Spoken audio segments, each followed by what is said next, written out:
साथियों नमस्कार। साथियों आनंद से रहें और प्रकृति के साथ सुरक्षित व स्वस्थ रहें। आज बहुत ही पावन दिवस है और जो प्रबोधिनी एकादशी जी के रूप में मनाया जाता है, आदिकाल से मनाया जा रहा है। और एक और बहुत ही प्रकृति, पर्यावरण और जलवायु के संरक्षण के उद्देश्य से हमारे पूर्वजों ने एक आध्यात्मिक परंपरा को भी इससे जोड़ा है। वो ये है कि आज ये तुलसी जी के पौधे हैं, इनको मात्र स्वरूप माना गया है हमारे हिंदू समाज में, सनातन समाज में। और आज भगवान विष्णु स्वरूप हैं श्री शालिग्राम जी, सामने आप देख रहे हैं, बहुत ही सुंदर मूर्ति है भगवान की। आज इन दोनों रूप, प्रकट स्वरूप दोनों रूप लोगों की आज शादी का एक आयोजन होता है। अब इसके बारे में भाई शादी के विषय में तो विशेष पंडित जी या हमारी भारतीय नारी शक्ति की महिलाएं आपको विशेष जानकारी दे पाएंगी, समय समय पर देती हैं, वीडियो भी बनाती हैं।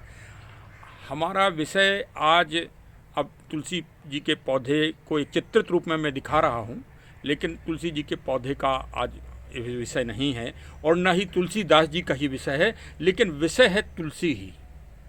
लेकिन वो तुलसी जिनके बारे में 12 नवंबर 2021 को पूरे देश ने और पूरे भारत ने जाना और हमारे महामहिम राष्ट्रपति महोदय ने अपने कर कमलों से उनको श्री पद्म श्री के महान सम्मान से सम्मानित किया। वो हैं श्रीमती तुलसी गौड़ा जी। आज का वीडियो उन्हीं के पावन कर्तव्यों पर, पावन कर्म पर और प्रकृति और जंगल, अरण्य और वनस्पतियों के संरक्षण और प्रकृति जलवायु के संरक्षण में उनकी जो महत्वपूर्ण भूमिका रही, उनके लिए ये समर्पित है। आप सभी लोग सुने और आनंद पाएं और प्रेरणा लें कि वास्तव में उनको 6 वर्ष की उम्र से आज उनकी उम्र 83 वर्ष है। उनके प्रतिदिन के कार्य का जब आप समालोचना करेंगे, देखिए मैं कोई मोटिवेशनल स्पीकर नहीं हूँ और न ही मैं कोई प्रकृति का विशेषज्ञ हूँ, लेकिन मैंने जो उनके बारे में सुना कि 6 वर्ष की अवस्था में वो अपनी माँ के साथ नर्सरी में छोटे छोटे, जब बाल अवस्था थी उनकी, तब से वो जाया करती थीं और तभी से उनको पेड़ पौधों के संरक्षण का लगाव हो गया था और अपने नन्हे नन्हे हाथों से उन्होंने तभी से पौधों को लगाना चालू कर दिया था। और आज उनकी उम्र 83 वर्ष है और प्रतिदिन उन्होंने पौधों को रोपित किया, उनको संरक्षित किया और वास्तव में वो प्रतिदिन इस महान पुरस्कार के पाने की हकदार हैं। यदि आप उनकी कार्य योजना, उनकी कार्य प्रणाली, उनकी निष्ठा, उनका समर्पण, उनके भाव, उनकी नीयत के बारे में अगर आप नज़र डालेंगे तो आप वास्तव में पाएंगे कि वास्तव में वो प्रतिदिन इस महान पुरस्कार के पाने की हकदार है। श्रीमती तुलसी देवगौड़ा जी बिगर पढ़ी लिखी हुई हैं।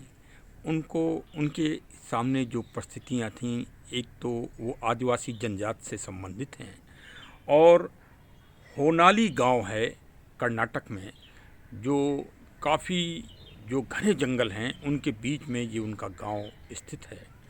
और वहीं से उनकी पूज्य माँ पहले वन विभाग के नर्सरी में काम किया करती थीं।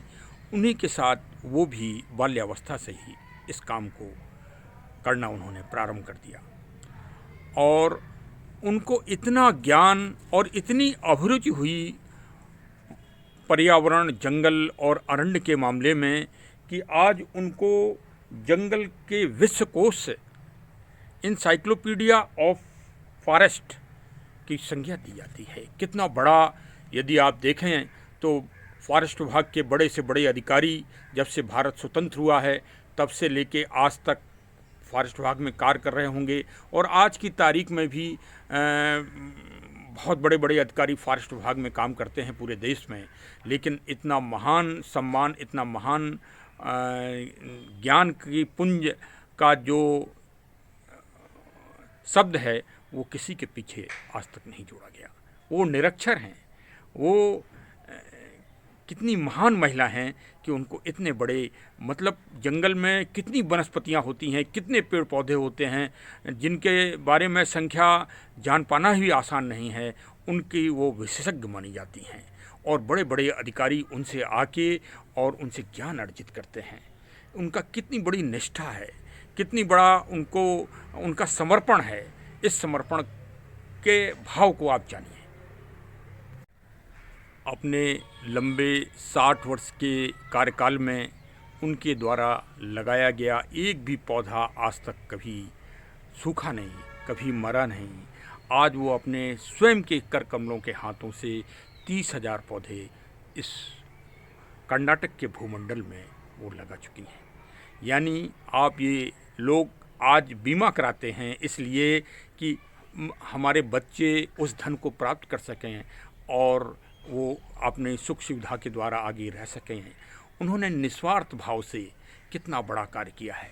30,000 पौधे नहीं लगाए हैं, उन्होंने अपने आगे आने वाली 3 पीढ़ियों के लिए पर्यावरण और प्राणवायु की व्यवस्था निस्वार्थ रूप से की है। ये उनका त्याग है और वो वास्तव में एक अमर तत्व के रूप में हमेशा जानी जाएं। और ऐसे निस्वार्थ और कर्मयोगी के इतने बड़े सम्मान के लिए चयन करना वास्तव में भारत सरकार की एक प्रशंसनीय भूमिका है और भारत सरकार द्वारा किए गए इस कार्य की चारों तरफ वास्तव में प्रशंसा होनी चाहिए। और ये बहुत ही बड़ी जो आगे जलवायु विभीषिका आ रही है पूरी दुनिया के सामने, उसके लिए ये एक प्रेरणा का काम करेगी। और श्रीमती तुलसी गौड़ साहब जब माननीय महामहिम श्री रामनाथ कोविंद जी से पुरस्कार प्राप्त कर रही थीं तो बरबस श्री रामानंद सागर द्वारा बनाए गए महान धारावाहिक श्री रामायण की याद ताज़ा हो गई और धारावाहिक में सबरी जी की भूमिका बरबस याद आई और उसी के साथ प्रभु राम जी का भी स्मरण हुआ कि प्रभु राम जी उस समय सर्वशक्तिमान थे और वो सबरी जी के आश्रम में उनकी कुटिया में उनको सम्मान और उनको आशीर्वाद देने के लिए अरण्य किष्किंधा जंगल में पहुँचे और सबरी जी को सम्मान दिया और उनकी श्रेष्ठता सिद्ध की। आज भारत सरकार ने श्रीमती तुलसी गौड़ा जी को उस जंगल से कानन से निकालकर महामहिम राष्ट्रपति जी के महान श्रेष्ठ सम्मेलन में समारोह में जब पुरस्कृत कराया तो ऐसा लग रहा था कि जैसे सबरी स्वरूपा श्रीमती तुलसी गौड़ा जी श्री रामनाथ कोविंद जी से जो भारत के इस समय श्रेष्ठतम महामहिम हैं उनसे उसी रूप में सम्मान पा रही हैं। अपनी अपनी श्री रामचरितमानस में एक चौपाई है, जाकी रही भावना जैसी प्रभु मूरत देखी तिन तैसी। चूँकि मेरा फॉरेस्ट विभाग से वन विभाग से बड़ा स्नेहशील संबंध पैतृक रूप से है, इसलिए मुझे तो वो क्षण वास्तव में आनंद विभोर करने वाले हैं। इसलिए मैं इस विषय में जितना अधिक मुझे खुशी है उतना मैं शब्दों में बयान नहीं कर सकता हूँ। और वास्तव में भारत सरकार ने श्रेष्ठ कार्य किया है।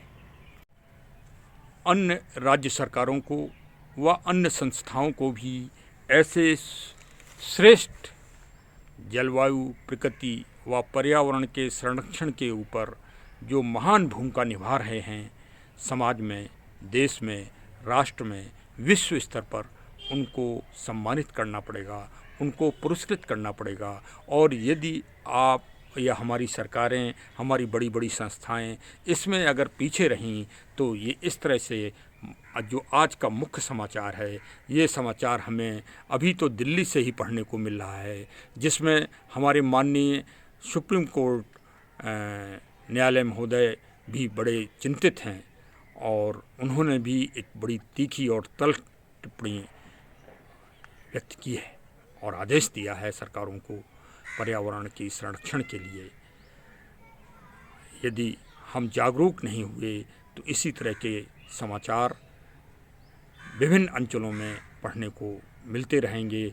और कब तक सरकारी स्कूल और दफ्तर बंद होंगे, कब बंद होंगे? जब चारों तरफ विषैली हवाएं और विषैली गैसें हो जाएंगी तो कैसे इनका निस्तारण होगा?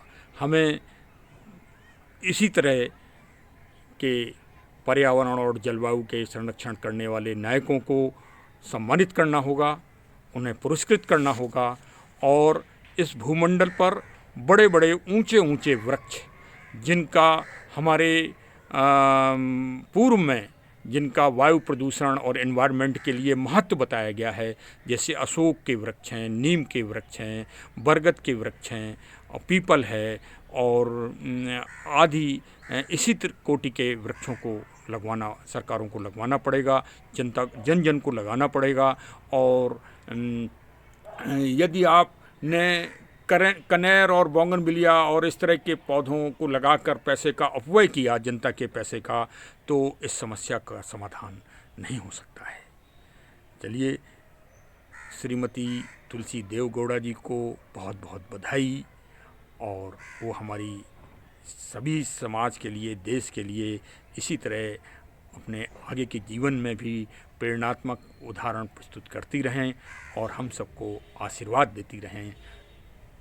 इसी के साथ मैं अपनी वीडियो यहीं समाप्त कर रहा हूँ। हमारे चैनल को सब्सक्राइब करिए और प्रकृति और जन जागरण के लिए इसको फॉरवर्ड करिए जन जन में। बहुत बहुत धन्यवाद।